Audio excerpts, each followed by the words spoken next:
ജനാലകൾ തുറന്നിടുന്നതാരാണോ? വിമുഖമാ വിപഞ്ചിയിൽ വിരൽ തൊട്ടതാരാണോ? ഇരാത്തൂവലാലെ മുടി മെല്ലെ മെല്ലെ തലോടി മയക്കുന്ന കാറ്റിൻ്റെ കൈകളും കിനാവിലെ ജനാലകൾ തുറന്നിടുന്നതാരാണോ? വിമുഖമാ വിപഞ്ചിയിൽ വിരൽ തൊട്ടതാരാണോ?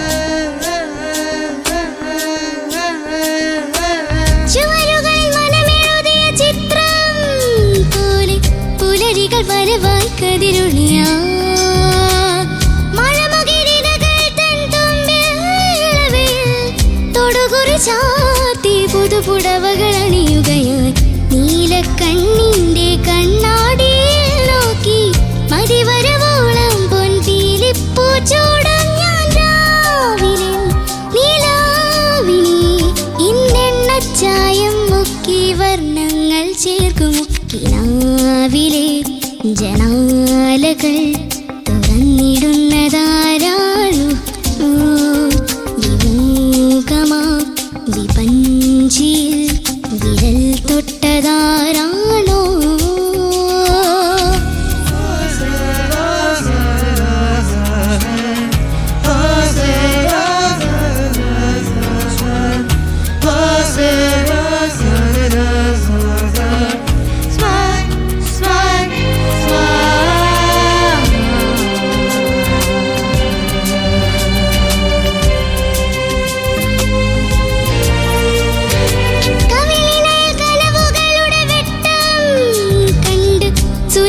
വിരിയും പുഴയരികിൽ ചെറുകുളിരലകൾ തൻ പായൽ പനിമതി മുഖപടം നീക്കി കരിമിഴിതലെഴുതുകയായി ഈറൻ തണ്ടിന്റെ ചെല്ലക്കുഴലൂതി ഇതുവഴി പോകും പൊന്നാവണി പൂങ്കാറ്റി നാളെയും പൂവാടിയിൽ പൊന്നൂഞ്ഞാലിലാടാനും പാടാനും പോരുമോ? കിനാവിലെ ജനാലകൾ തുറന്നിടുന്നതാരാണോ? വിമുഖമാ വിപഞ്ചിയിൽ വിരൽ തൊട്ടതാരാണോ? നിലാത്തൂവലാലെ മുടി മെല്ലെ മെല്ലെ തലോടി മയക്കുന്ന കാറ്റിൻ്റെ കൈകളും കിനാവിലെ ജനാലകൾ തുറന്നിടുന്നതാരാണോ? വിമുഖമാ വിപഞ്ചിയിൽ വിരൽ തൊട്ടതാരാണോ?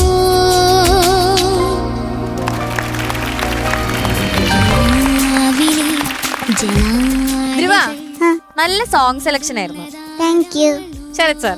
മക്കളെ കുഞ്ഞേ സുഖാണോ? സുഖം. ആഹാ എന്ത് രസം കേൾക്കാൻ. മക്കളെ കുസൃതി ചോദ്യങ്ങളുടെ ഒരാളാണല്ലേ? അതെ. വല്ലതും വെച്ചിട്ടുണ്ടോ കയ്യില്? ഉണ്ടാവും സാർ, ലിസ്റ്റ് കുറേ ഉണ്ട്. ആണോ? എന്നാ ഒരെണ്ണം ആവാം തുടക്കം. ചിക്കൻ കുനിയും ചപ്പാത്തിയും തമ്മിലുള്ള വ്യത്യാസം എന്താ? എനിക്കറിയായിരുന്നല്ലോ. ചിക്കൻ കുനിയും ചപ്പാത്തിയും തമ്മിലുള്ള വ്യത്യാസം ഞാൻ പറയട്ടെ, എനിക്കറിയാം. മറ്റേ ചപ്പാത്തി പരത്തില്ല കൊതുക്, ചിക്കൻ കുനിയ കൊതുക് പരത്തും, അതല്ലേ? എടാ കുസൃതി കുട്ടാ, ആസാദ് കേട്ടാ നമ്മള് വിചാരിച്ചാണോ? അല്ല, എനിക്ക് ടെൻഷൻ ഇവിടെ വരുമ്പോഴാ ഇതൊക്കെ ഉത്തരം പറയണല്ലോ ആരെങ്കിലും. മക്കളെ നന്നായിട്ട് പാടും. എന്തെങ്കിലും അവസരപ്പിച്ചിട്ടുണ്ടെങ്കിൽ ഒരു വളരെ ബ്യൂട്ടിഫുൾ ആയിട്ടൊരു പാട്ടാണ് മോളെ ഇത് കേട്ടോ. വളരെ സുന്ദരമായ ഒരു പാട്ടാണ്, എനിക്ക് കുറെ ഇഷ്ടമുള്ള ഒരു പാട്ടാണ്. അപ്പം മോളെ കൊണ്ട് പറ്റുന്ന വിധത്തിലൊക്കെ കുഞ്ഞ് പാടിയിട്ടുണ്ട്. കുഞ്ഞിന് എനിക്ക് തോന്നുന്നു ആ പായത് ആ തുടക്കമാണ്. ആ ശ്രുതി ഒന്ന് തരുമോ?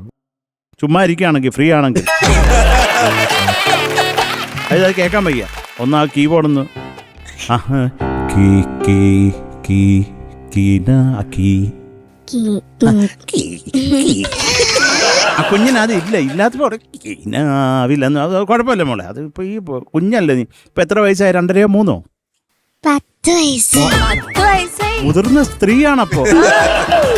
ഓക്കെ മോക്ക് അതാ എനിക്ക് തോന്നിയത് കേട്ടോ. ആ പഞ്ചമം ലോ പഞ്ചമമാണ് മോക്കൊരു ആപ്പായിട്ട് തുടക്കം മുതലേ മോളെ പിന്തുടർന്നത്. പനാവിലെ പനാൽ, അത് പായാണ് സ്വരം കേട്ടോ, അതുകൊണ്ട് പാടിയതാ. പിന്നെ മോളെ അതുപോലെ ഈ ഇതിനകത്ത് എന്താ പറയണ്ട, ഒരു ആ നോട്ട്സൊക്കെ ഇപ്പോൾ നിലാ തൂവലാലെ അല്ലേ, അത് കഴിഞ്ഞ് വരുന്നതൊക്കെ അതിന് ആ നോട്ട്സിനൊരു ക്ലാരിറ്റി വേണം മോളെ. അത് മോക്ക് അത് കിട്ടിയിട്ടുണ്ടായിരുന്നില്ല ഫസ്റ്റ് പല്ലവി പാടാൻ. കുഴപ്പമില്ല മോളെ, അതൊരു വലിയ തെറ്റല്ല, എങ്കിലും പറഞ്ഞു എന്നേ ഉള്ളൂ. ക്രോമാറ്റിക് ഒക്കെ വരുമ്പോഴും മോൾ അതിൻ്റെ നമ്മൾ എന്താ പാടുന്നതെന്നുള്ള ഒരു ധാരണ എപ്പോഴും മനസ്സിലുണ്ടാകും കേട്ടോ. ആ സമയത്ത് മറ്റേ കുസൃതി ചോദ്യം ആലോചിച്ചുകൊണ്ടിരിക്കരുത്. ചിക്കൻ കുനിഞ്ഞെന്ന് ഒക്കെ പറഞ്ഞാൽ ആ ഒരു കാര്യമില്ല. അപ്പം മോളെ അതാണ്. പിന്നെ ഇതിൽ ഒരു ട്രിക്കി ആയിട്ടുള്ള ഒരു ഏരിയ എന്ന് പറഞ്ഞാൽ ഇപ്പോൾ അനുപല്ലവി ചരണവും തുടങ്ങുന്നത്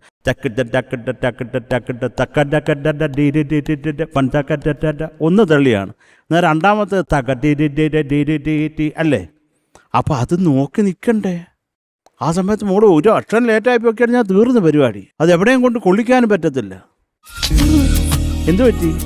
അത് രണ്ട് ഈ അനുപല്ലവിൽ ഞാൻ വരച്ച എൻ്റെ കുഞ്ഞെ, ഞാനുള്ള അമ്മച്ചി വീട്ട് ദേവിക്കൊക്കെ കോഴി 2 നേർന്നു. അടുത്ത ശരിയാവണേ. അപ്പോൾ ചുമ്മാ അത് ചെറിയ ചിക്കൻ കുഞ്ഞായിട്ടങ്ങ് നിന്നു. മക്കൾ അതൊന്ന് പാടാമോ നമുക്ക്? അത് ജനങ്ങളെ കാണിക്കണ്ടേ, കുഞ്ഞിനിത് അറിയാമെന്ന്. കൊടുക്കൂ ഗുരു. 1 2 3 4. അയ്യോ ആക്ഷനേ ഉള്ളൂ. തരങ്ങട്ട് എന്താണ് 1 2 3 4. 1 2 3 4 ഹായ്. Come on. ഓക്കെ, ഞാൻ റെഡി തുടങ്ങിക്കത്തു. ചുവരുകൾ നമ്മളെ തകയായി. 2 3 4 1. ചുവരുങ്ങ അയ്യോ ഇപ്പോഴും 1.5. 2 3 4 1. ചുവരുകളിൽ മനമെഴുതിയ ചിത്രം പോലെ പുലരികൾ വരവായി കതിരൊളിയാ. നൈസ്. മഴമുകിലിലകൾ തൻ തുമ്പിൽ ഇളവയിൽ തൊടുകുറി ചാർത്തി പുതുപുടവകൾ ഓക്കെ, അണിയുകയും. ഇനി മോളെ ആ ചരണം കൂടി ഒന്ന് പാടിക്കേ. സെയിം സാധനം. 1 2 3 4 3 4 1. 1 2 3 4 1. അയ്യോ ഒരക്ഷരം തള്ളി മക്കൾ. 4 1 2 3 4 1. കനവുകളുടെ വെട്ടം കണ്ട് സുരഭികൾ വിരിയും പുഴയരികിൽ. ഇനി പാടണം. ആ ചുമ്മാ പാട്. ഒരു പാട്ട് കോമ്പറ്റീഷൻ അല്ലേ? പാടിക്കോ മക്കളെ. അതിന്റെ ബാക്കി പാടിക്കോ. ചെറുകുളിരലകൾ തൻ പായൽ പനിമതി മുഖപടം നീക്കി കരിമിഴിതളെഴുതുകയായി. കരിമിഴിതളെഴുതുകയായി. കരിമിഴിതളെഴുതുകയായി. അല്ലേ? എഴുതുകയായി. അപ്പൊ മായും പായും ഒക്കെ നോക്കിക്കോണം കേട്ടോ. പായത്ത് മധ്യമോ പഞ്ചമോ തൊട്ടടുത്തല്ലേ, കുഞ്ഞിന് അതായിരുന്നു ആ പായത്. പക്ഷെ മോളെ ബ്യൂട്ടിഫുൾ പാട്ട് മക്കൾ നന്നായിട്ട് പാടിയിട്ടുണ്ട് കേട്ടോ. ഇത് വലിയ ഭീകരം. ഇതും കൂടെ ശരിയായാൽ അതൊരു ട്രിക്കി ഏരിയ ആണ്. അതും കൂടെ കൃത്യമായിട്ട് പാടിയാൽ നമ്മൾ അപ്പോഴേ എണീറ്റ് നിന്ന് കൈയടിച്ച് ഞാൻ ഇറങ്ങി പോയാനെ ഇവിടെ. ടു ബി വെരി ഫ്രാങ്ക്, ഞാൻ ഓടിയാനെ ഇവിടെ. പക്ഷെ അത് മോള് പാടിയതുമില്ല, അതുകൊണ്ട് ഞാൻ ഇവിടെ തന്നെ ഇല്ല, ഈ പോത്തേ ഇല്ല. ഓൾ ദ ബെസ്റ്റ് ചക്കരെ. Thank you sir. Thank you Shanika. ഔസറിന്റെ ഒരു ഉഗ്രം പാട്ട്. ധ്രുവ ട്രൗസറോ? അല്ലല്ലേ, ഞാൻ അങ്ങനെ കേട്ടത്. ഈ ചിലപ്പോൾ അദ്ദേഹം സെക്സിയായിട്ട് മറ്റേ വേഷം ഇട്ട് നടക്കുന്നുണ്ട്, ട്രൗസർ ഒന്നും ആക്കിയതാണോ? എനിക്ക് ഇഷ്ടപ്പെട്ടു. അല്ല, ഞാൻ കേട്ട അങ്ങനെ ട്രൗസറിന്റെ ഒരു മനോഹരമായിട്ടുള്ള പാട്ട്. ഔസർ ബച്ചൻ സാറിന്റെ അങ്ങനെ ഔസർ ബച്ചൻ സാറിന്റെ മനോഹരമായ ഒരു ഗാനം മോള് നന്നായിട്ട് പാടി കേട്ടോ. Thank you.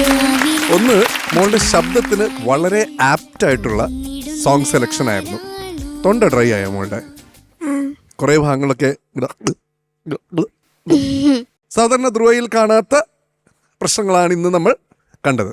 അല്ലെങ്കിൽ ബ്രില്യൻ്റ് ആയിട്ട് ഇവിടെ വന്നിട്ട് അതാ പാടിയിട്ട് പോകുന്നതാ. ഇന്ന് എന്തോ എന്ത് അല്ല അത് എന്താണെന്നുള്ള കാരണം എല്ലാവർക്കും അറിയാം. അറിയാം ഈ ഡ്രൈ ആവുന്നതും ടെൻഷൻ അടിക്കുന്നതും ഇതായിരിക്കുന്നു.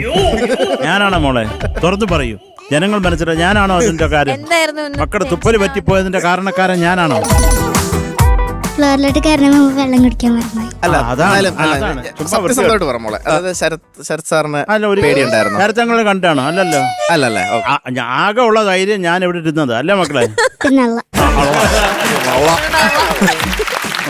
അയ്യോ അയ്യോ, എനിക്ക് ആ ഒരു ഡ്രൈനെസ് കാരണമായിരിക്കാം പല നോട്ട്സും മോൾക്ക് ഹിറ്റ് ചെയ്യാൻ പറ്റിയില്ല. പിന്നെ ഈ പറഞ്ഞ പോലെ അത് ഡ്രൈനെസ് കാരണം ഉണ്ടായതല്ല, ഏത് ഈ ട്രാക്ക് ചെറുതായിട്ടൊന്ന് മാറിയത്. അതൊരു വേറെ സാങ്കേതിക പ്രശ്നങ്ങളാണ്. അതിപ്പോ എന്തായാലും പക്ഷെ മോളിപ്പം ഓൾമോസ്റ്റ് അത് കറക്റ്റ് ചെയ്തിട്ട് മോള് പാടി. പക്ഷെ ഇപ്പൊ പാടിയത് രസമുണ്ടായിരുന്നു. നേരത്തെ മനസ്സിലാക്കിയിട്ട് പാടിയപ്പം അത് ഇറ്റ് വാസ് ആക്ച്വലി ബെറ്റർ നേരത്തെ പാട്ടിൽ പാടിയതിനേക്കാളും. കേട്ടോ, ഡീസന്റ് പെർഫോമൻസ് കേട്ടോ. Thank you sir. Next time നമുക്ക് ആ പഴയ ധ്രുവ മോളെ വേണം. നല്ല പാട്ട് ഞാൻ സെറ്റ് ആക്കിയിട്ടുണ്ട്. അതാണ് അടിപൊളി. Very good. All the best മോളെ. Thank you. അപ്പൊ ധ്രുവ ഇതില് എന്താ പറയാ, എല്ലാം പറഞ്ഞു കഴിഞ്ഞു ശരത് സാറ്. ഒന്നും പറയാനില്ല. ഈ പറഞ്ഞ ഒന്ന് തള്ളി അതൊക്കെ കറക്റ്റ് വരണം. അപ്പൊ ആ തുടക്കം കറക്റ്റ് ആയാലും അത് ബാക്കി കറക്റ്റായിട്ട് പോവുള്ളൂ. പിന്നെ നോട്ട്സ് എന്തൊക്കെയാണെന്ന് മോള് കർണാട്ടിക് പഠിക്കുന്നുണ്ടല്ലോ, ഹിന്ദുസ്ഥാനി ഇതിൽ പഠിക്കുന്നുണ്ടോ? കർണാട്ടിക്. ആ, അപ്പം അത് ഹെൽപ്പ് ചെയ്യും. ഇങ്ങനത്തെ സോങ്സ് ഒക്കെ പാടുമ്പം ഏത് നോട്ടാണ്, ഏതാണ് എവിടെ വരുന്നത്, എത്ര കഴിഞ്ഞിട്ടാണ് സ്റ്റാർട്ട് ചെയ്യേണ്ടതെന്നൊക്കെ കേട്ടോ. അപ്പൊ ഇതൊക്കെ ഭയങ്കര ഇമ്പോർട്ടൻ്റ് ഈ പാട്ടിൽ. ഈ പാട്ട് എളുപ്പമുള്ളൊരു പാട്ടല്ല. അപ്പം കുഴപ്പമില്ല. ഓൾ ദ ബെസ്റ്റ് മോളെ. Thank you sir. Thank you ഹരിച്ചേട്ടാ. മാർക്സ് അറിയാം ഹരിച്ചേട്ടാ? 7.5. Thank you sir. Thank you ഹരിച്ചേട്ടാ. ഷാനിക്ക? ധ്രുവ, ഈ തരുന്ന മാർക്ക് ഇനി ഒരിക്കലും മേടിക്കരുത് ഇല്ല കേട്ടോ. 7. ഓക്കെ, 14.5 മാർക്സ് ആണ് കിട്ടിയിട്ടുള്ള ധ്രുവക്ക്. ഇനി നമ്മുടെ ശരത് സാറിന്റെ മാർക്ക് ഹൈഡ് ചെയ്ത് വെച്ചിട്ടുണ്ട്. സാർ ആ മാസിലുള്ള ഇരുത്തൊക്കെ നോക്കിക്കേ. ഞാൻ അങ്ങ് ഹൈഡ് ചെയ്ത് വെക്കാം. കൊലമാസ്. അതിലൊരു മനസമാധാനം ഉണ്ട്. അത് മാർക്ക് എഴുതി പറഞ്ഞു 7. വേണ്ട.